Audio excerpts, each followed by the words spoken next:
Welcome to today's Clash of Clans video. We have a very special guest with us today from Spartan's Legacy. They won their recent CWL matchup against Clash Warriors, but let's dive straight into it and introduce him. This is Crunch Gaming. What's going on, my friend?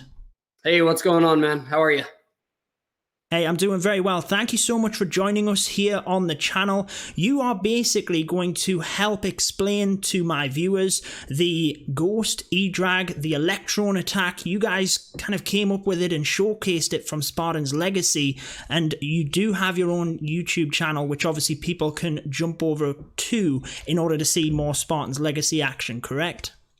Yeah, I do. Crunch Gaming is the channel, so if you search that on YouTube, and I believe you said you'd maybe drop that in the description, but essentially focusing on Spartan's Legacy, doing the typical war recaps and some strategy videos. So yeah, well, I knew you had a YouTube channel. I've been watching you guys. I'm telling you, I'm not just lying. It's pretty good. So hop on over there and drop a sub. But let's drop into that first attack. I believe we're watching base number 14, and we'll just let you kind of take it away and go from there, Crunch.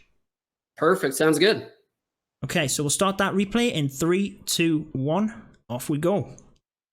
Awesome. So this attack, guys, the Ghost Electrone attack, this is something that we've been playing around with for a couple of weeks now. It's had a bye week in the Invite League last weekend, but been doing a lot of FCs and attacks with this strategy. This is kind of the development of it, so I wanted to get a video out to kind of show how we've evolved with this attack. So you're going to see Mig come in here with the Suicide Hero portions of the attack first. He ends up dropping his BK and Archer Queen. Nice test wall breaker there just to kind of get that layer deeper on the suicide portion of the attack. Yeah, that was beautiful. One thing with this attack that you're going to notice that's a little bit different in a couple of these examples is how we incorporate that cloned E-Drag portion of the raid.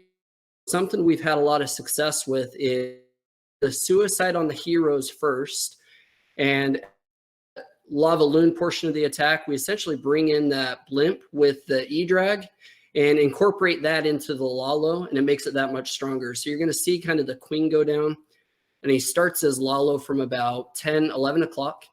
E-Drag inside the Battle Blimp, and you're going to see the same thing you saw in some of those previous attacks with the Rage and then the Clone spell to kind of take care of a pretty big this base. So that's beautiful. I was going to ask you the first thing when I watched, because I haven't watched these attacks either, guys. Crunch is going to talk me through this as well. But the first thing I was thinking is you started with the Sui Heroes. And typically when we've seen this strategy, we've sent that Battle Blimp in first. So what kind of led you to developing the attack to, bringing it in alongside the Lava Loon? Where did that kind of come about? I think it was a couple things. I think a lot of times when you're able to incorporate that all into one fluid motion with your Lava Loon portion of the attack, it allows that to live that much longer. I mean, you saw kind of the E-Drags go down eventually to the single Infernos, but as you incorporate those into your air portion of the raid, it's able to kind of extend the life of those E-Drags a little bit more rather than just sending them in to do just one job. It's kind of a more fluid motion as far as getting the attack done in, those 2 steps rather than 3. Yeah, and I guess that's got a number of advantages. Like you said, the E-Drags are protecting the balloons somewhat if they can get in and snipe some of them defenses quicker, because we all know with the balloons, it is all about getting them on top of the defenses as quickly as possible. So that's obviously going to help. But then the other thing is time. If we're doing 3 different phases of the attack, especially if you're trying to learn this, you can definitely fall short on time. So that's going to help with that most definitely. Beautiful attack there, I have to say. Fantastic job. Yeah, nice one. Next one's going to be on base number 16. Awesome. So we'll dive straight into that. Town Hall 11. Then I believe we have some Town Hall 10 to show how the strategy can be adapted to that. Yeah, so definitely. When you're ready, let's start that in 3, 2, 1. All right, so this one's similar. So you can see in the army composition, he's just got the 2 clone spells. And that's something that you've probably seen from Judo's video as well. Clone spells, you're not always needing to take 3. Sometimes 2 is sufficient. So in this example, he's got the 2 clone spells there. But you see as he kind of drops those loons up at 1 o'clock to kind of take care of that outside defense right off the bat to create a pretty good pathing for his suicide portion of the attack. He's going to have to hit his BK ability here pretty soon. He's going to wall break in to try to get that single Inferno. So again, with a lot of your Sui attacks, guys, as much as you can maximize the effectiveness of your Royals, that's going to be a pretty good component to this attack strategy. So however you can kind of break down the base, what you can maximize that hero portion, that's going to help you out quite a bit. Yeah, definitely. And one thing, just while we're on the Town Hall 11, I noticed that you cloned the balloons on that one. Is that what you guys were aiming for, or was it the E-Drag you were aiming for? I know I watched a video on your channel where you talked about that, potentially even just skipping the loon. Do you want to maybe summarize that for my viewers as well that might not have caught that one? Yeah, for sure. We've had a couple different approaches to this. We've got several guys that are just bypassing taking that balloon in their CC altogether. A couple of the guys in Spartan's Legacy have just found that it's just as effective to take that loon at the risk of cloning the balloons. In this situation, he actually did clone the loons, and he still got a pretty good section of that base.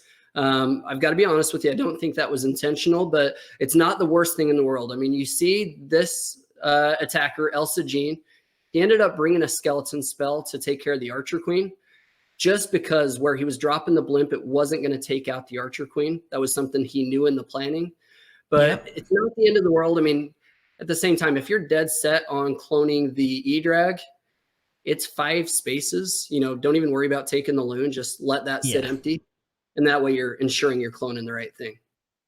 Yeah, and I guess like you said on this one, even, you know, irrespective, there was a lot of defenses literally clumped together there. So whether it was the E-Drag, whether it was the loons, like you said, he wasn't getting the queen or anything like that, where the E-Drags were particularly important. So obviously in that example, the balloons work just as well. And that's obviously what we will see at Town Hall 10 as well. But definitely top tip there, guys, if you are wanting to clone that E-Drag, and that is a must, make sure you're thinking about, do you actually need the balloons in there as well? So another fantastic attack by Spartan's Legacy. We should probably shout out as well, you guys do also have Halo and Maxwell doing fantastic recaps for you guys as well. Fantastic season so far. It's really a pleasure to watch you guys, I have to say that. Appreciate a lot of guys doing a lot of work. So not resting. We've never quite, you know, reached the top of the hill in CWL, so we're hoping to do it this year. Oh, well, I have my fingers and toes crossed for you guys. You've been so close. I really hope that this one, I can see the hard work you guys put in. I do really hope you make it, and I wish you the best of luck. So, base number 25, you said, for Town Hall 10. Let's go ahead and dive into that. Yeah, we're going to share a couple Town Hall 10 attacks with you guys. So, on you're ready. Awesome. 3, 2, 1. Off we go. So, I'll let you take the lead on this. This is your attack. You go ahead and teach us it. Yeah, for sure. So if you guys haven't already, at Town Hall 10, the clone spell has I guess it's a cap as far as how many troops it's able to clone. So an E-Drag being 30 spaces, you're not able to clone the E-Drag. So on both of these attacks, and I've actually got quite a few examples of Town Hall 10 attacks where we've kind of looked through, and you want to look for bases that are a little more compact. You still want to benefit from that E-Drag. You see as he's kind of going to suicide his heroes in for that single Inferno as well. But on this attack, you're still going to bring the Battle Blimp in. But like that last Town Hall 11 example, you don't even have the chance to clone the E-Drag. You're going to be focusing on that maxed loon in the CC, and still ends up being pretty effective at Town Hall 10. Yeah, and I one thing I do want to mention, because I think it's important to note as well, is that this is just one technique that you can merge into a few different strategies. I know we typically see it with the Lava Loon, but I know at Town Hall 10, I've hit a 3-star before where I used the Sui heroes and the Sui Blimp, and then finished off the base with miners. It just depends on what you're leaving up, essentially, and I guess when you are doing it like this, and you're merging in the Sui Blimp with the Lava Loon, it's a little bit easier to merge it with an air attack, but definitely it's a technique that you can put into other strategies. Yeah, for sure. And you'll see, just like on that first attack, he kind of brings that Blimp in with his air portion of the raid. And then that's where he drops the clone, and, just supporting those loons with haste spells to kind of crush through the rest of the base. And obviously the E-Drag in this portion of the attack, his job was to take care of the enemy Archer Queen. So did a really nice job of doing that. Yeah, so it almost worked similar to the method when people put the regular dragon in there in this case, but obviously cloning them loons again just helps to power you through the base and ultimately get them defenses down. If you get them down, you can see plenty of troops for cleanup here, and I do like that. I've never seen it quite as efficient as that in terms of merging in that clone with the lava loon. It's definitely going to help you out with time as well. Yeah, for sure. No, definitely, because that is something that you got to be careful with. If this is a new attack that you're testing out and trying to work with in FCs and such, time is an issue. If you're kind of doing those 3 different stages, you've got to be, aware of, each stage, how long that's going to take. Because the last thing you want to do, in some of those previous videos I've done, some of the air attacks, you've got 2 haste spells, and that's it for your air portion of the raid. Yeah. So that can be kind of slow moving with, 3 hounds and 30 loons kind of working through the base. Definitely. So we have one more attack for you. I feel like I just have a bunch of questions that we could cover, but I'll try and ask you a couple of them as we're watching this final attack. And again, I appreciate you coming on the channel and kind of helping to explain this. Like we've already said, guys, Crunch obviously has a fantastic channel getting right into depth with these strategies, so I'd highly recommend a sub. But it is base number 32 that we're going to be looking at, correct? Yep, that's it. When you're ready. All right, so we'll watch it in 3, 2, 1. Off we go. So one thing I did want to ask you, obviously it's probably important that people know if you're heading into a sweeper, that's going to complicate things. You're going to have to watch where you're putting them clones, but in general, you're trying to miss them. But I know you mentioned sometimes the 2 clone is enough.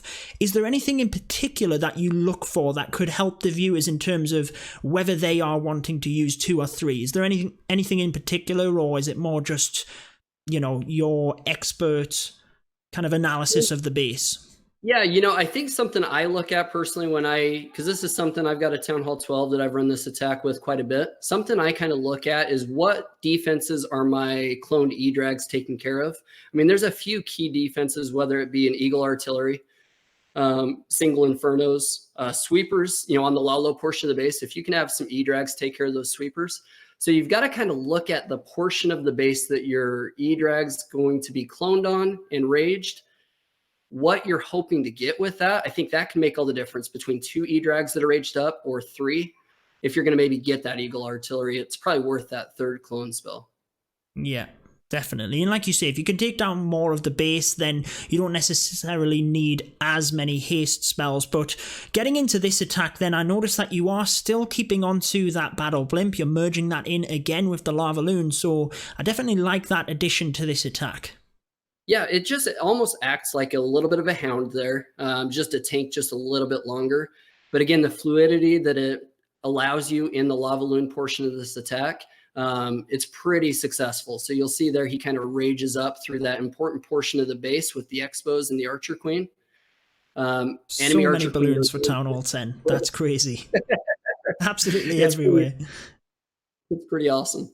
Yeah, so one final question then. When you're angling in that Battle Blimp, I know it is going to be base dependent, it's situational, what defenses you can target it in for, but if you had to say you were going to target like 1 defense at Town Hall 10, 1 defense at Town Hall 11, what would you say they would be? I know you kind of mentioned the Eagle there before. Yeah, I think at Town Hall 10, you've got to really pay attention to a couple things. The Archer Queen's important.